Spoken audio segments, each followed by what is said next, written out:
Vegan, be a saver of future children. Our programs offer many languages. Please visit suprememastertv.com/schedule. Nos programmes offrent plusieurs langues. Veuillez visiter suprememastertv.com/schedule. Nuestros programas ofrecen varios idiomas. Visiten suprememastertv.com/schedule. Unsere Sendungen bieten viele Sprachen. Gehen Sie auf suprememastertv.com/schedule. By performing these 12 vows, a lay follower may live a righteous life and advance towards a fuller and more perfect life and conquer desire. Please continue watching to find out more.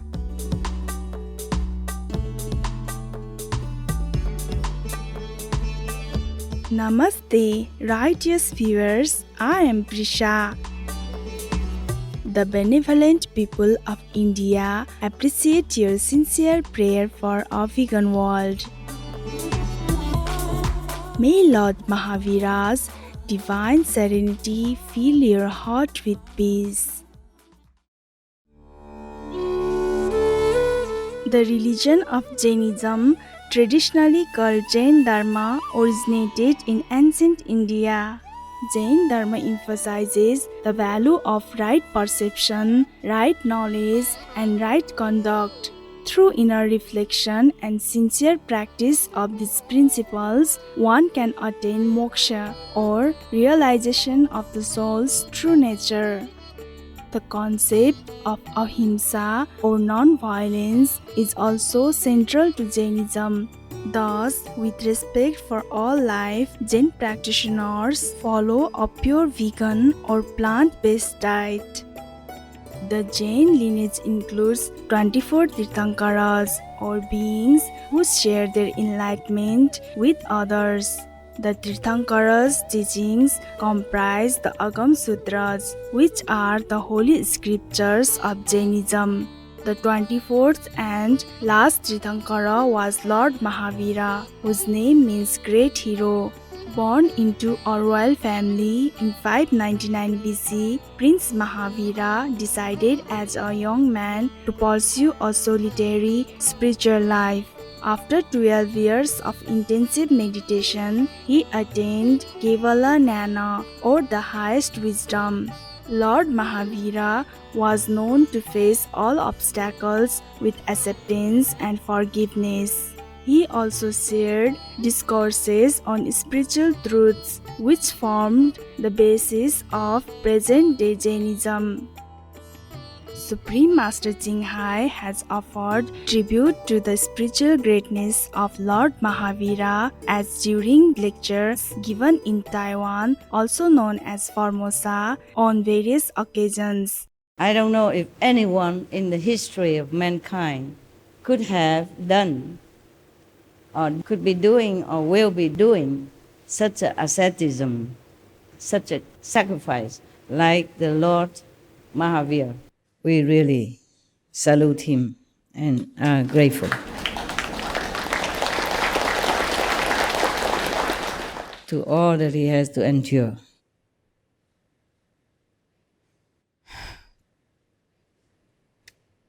For enlightenment, for the sake of others, yes. All these sufferings are not for naught. They would benefit the world in some way or another, even without the Lord Mahavira knowing, or even without the world people knowing or being grateful for. We present to you today excerpts from Jain Ethics, 12 Vows of the Layperson. 6. Limited Area of Activity Vow. This vow limits one's worldly activities to certain areas in all the 10 directions: north, south, east, west, northeast, northwest, southeast, southwest, above and below. He gives up committing sins in any place outside the limited areas. This vow provides a space limit to the commitments of sins not restricted by the limited vows of non-violence. Thus, outside the limited area, the limited vows assume the status of a full vow. 7.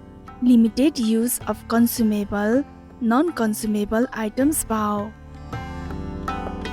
Generally, one commits the sin by one's use or enjoyment of consumable and non-consumable things.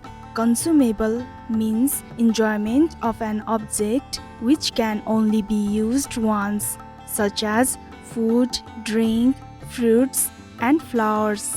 Non-consumable means enjoyment of an object which can be used several times, such as furniture, clothes, ornaments, buildings, etc. One should therefore limit the use of these two items in accordance with his own need and capacity by taking this vow. This vow provides a time limit to the commitments of sins not restricted by aparigraha anvrata. 8. Avoidance of purposeless sins vow. One must not commit unnecessary or purposeless sin or moral offense as defined below. Thinking, talking, or preaching evil or ill of others. Doing inconsiderate or useless acts such as walking on the grass unnecessarily.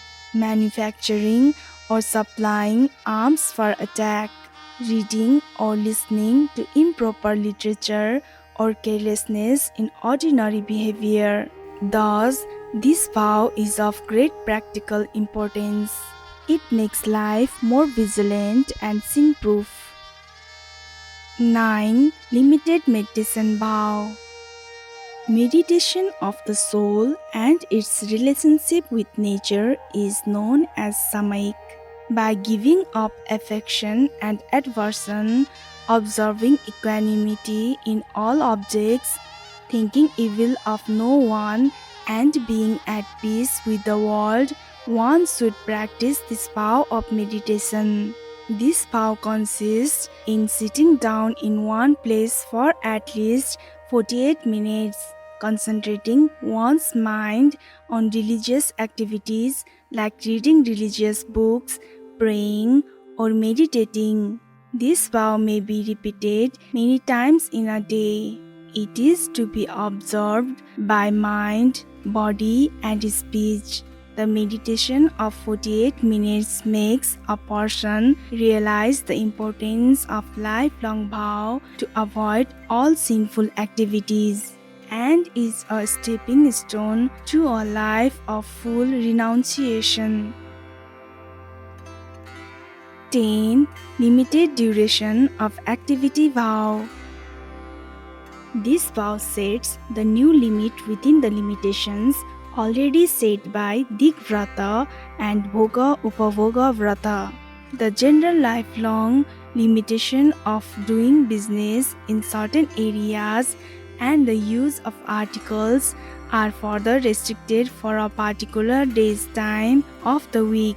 This means that the one shall not, during a certain period of time, do any activity, business, or travel beyond a certain city, street, house, or have anything to do with the enjoyment of objects beyond that limit. 11. Limited ascetics life vow. This vow requires one to live the life of a monk for a day. During this time, one should retire to a secluded place, renounce all sinful activities, abstain from seeking pleasure from all objects of the senses, observe due restraint of body, speech, and mind. A person follows 5 great vows completely during this time. He passes his time in spiritual contemplation, performs meditation, engages in self-study, and worships gods. This vow promotes and nourishes one's religious life and provides training for ascetic life. 12. Limited charity vow. One should give food, clothes, medicine, and other articles of his own possession to monks, nuns, and a pious person. The food should be pure and prepared with reverence. One should not prepare any foods specially for monks because monks are not allowed to have such foods. Donating one's own food and articles to monks and others provides an inner satisfaction and raises one's consciousness to a higher level.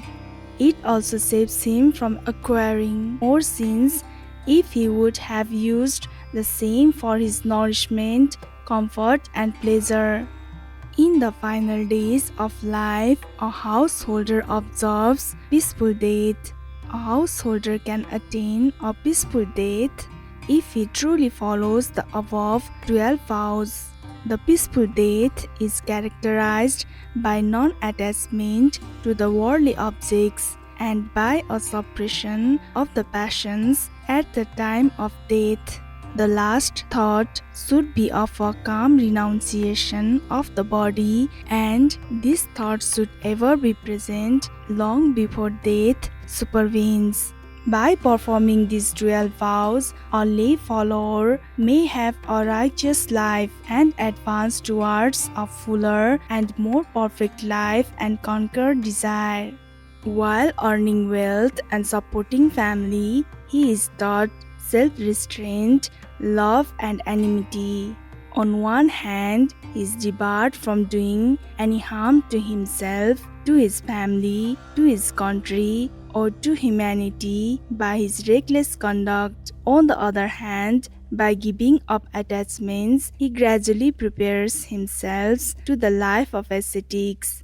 If one goes deeper into the rules as they are laid down, he will find that the practice of limiting the number of things to be kept or enjoyed by himself eliminates the danger of a concentration of wealth at one point, which will help to minimize poverty and crime in the society.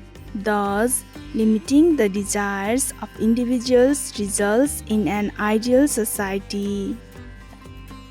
Attentive viewers, it's been a pleasure to have your company on today's Words of Wisdom. May your vows of virtue be inspired by the life and spiritual grace of Lord Mahavira. Vegan, cause we want to keep our true human status. Our programs offer many languages. Please visit suprememastertv.com/schedule and suprememastertv.com/WOW.